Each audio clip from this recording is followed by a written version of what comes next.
ராணிப்பேட்டை மாவட்டம் சோளிங்கரில் பாமக நிர்வாகி சக்கரவர்த்தி துப்பாக்கியால் சுட்டுக் கொலை செய்யப்பட்ட நிலையில் சக்கரவர்த்தி இருசக்கர வாகனத்தில் தவறி விழுந்து உயிரிழந்ததாக வழக்கு பதிவு செய்யப்பட்டிருப்பதாக இபிஎஸ் குற்றம் சாட்டியிருக்கிறார். உடற்கூறாய்வில் துப்பாக்கியால் சுட்டுக் கொல்லப்பட்டது அம்பலமாக இருப்பதாகவும் தற்பொழுது எடப்பாடி பழனிசாமி தெரிவித்துள்ளார். அதிமுக ஆட்சியில் தமிழ்நாடு அமைதி, வளம், வளர்ச்சி பாதையில் சென்று கொண்டிருந்ததாகவும், ஆனால் திமுக ஆட்சியில் தமிழ்நாடு பட்டாக்கத்தி, அரிவாள், துப்பாக்கிகள் பாதைக்கு சென்றிருப்பதாகவும் இபிஎஸ் தற்பொழுது குற்றம் சாட்டியிருக்கிறார். இதனை அண்மைச் செய்தியாக பார்த்து வருகிறோம். ஆனால் துப்பாக்கி கலாச்சாரத்தை ஒடுக்க இந்த அரசு என்ன நடவடிக்கை எடுத்திருக்கிறது என்றும் எதிர்க்கட்சித் தலைவரான எடப்பாடி பழனிசாமி கேள்வி எழுப்பியிருக்கிறார். கூடுதல் விவரங்களை செய்தியாளர் கிரண் வழங்கிட கேட்கலாம். கிரண், வணக்கம். இது குறித்தான முழு விவரங்கள்.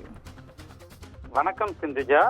கடந்த 11ஆம் தேதி இரவு ராணிப்பேட்டை மாவட்டம் சோளிங்கரில் பாட்டாளி மக்கள் கட்சி நிர்வாகி சாலையோரத்தில் காயத்துடன் மீட்கப்பட்டு அரசு மருத்துவமனைக்கு கொண்டு செல்லப்பட்டார்.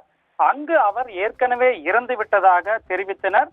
விபத்தாக கருதப்பட்ட நிலையில் தற்போது அது கொலை செய்யப்பட்ட சம்பவம் என தெரிய வந்துள்ளது. இது குறித்து அண்ணா திராவிட முன்னேற்ற கழக பொதுச் செயலாளர் எடப்பாடி பழனிசாமி அவர்கள் ஒரு அறிக்கை வெளியிட்டுள்ளார்.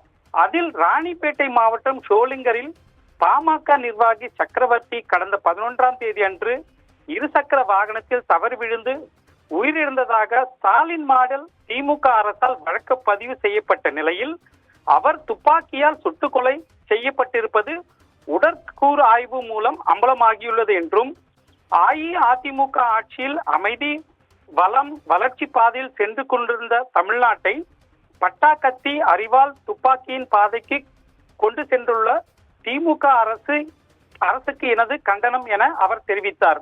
மேலும் இதே ராணிப்பேட்டை மாவட்டம் அரக்கோணத்தைச் சேர்ந்த திமுக கவுன்சிலர் பாபு துப்பாக்கி வைத்திருந்த போதே இந்த அரசை தான் நான் எச்சரித்தேன் என்றும், ஆனால் துப்பாக்கி கலாச்சாரத்தை ஒடுக்க இந்த அரசு என்ன நடவடிக்கை எடுத்தது ஒன்றுமே இல்லை என அவர் குற்றம் சாட்டினார்.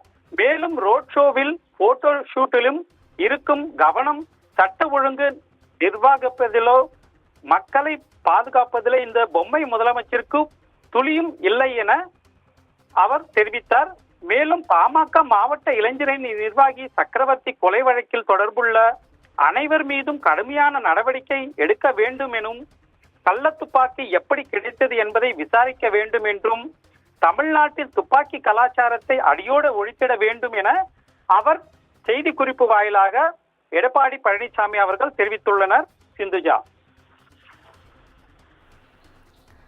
விவரங்களை வழங்கியமைக்கு நன்றி கிரண்.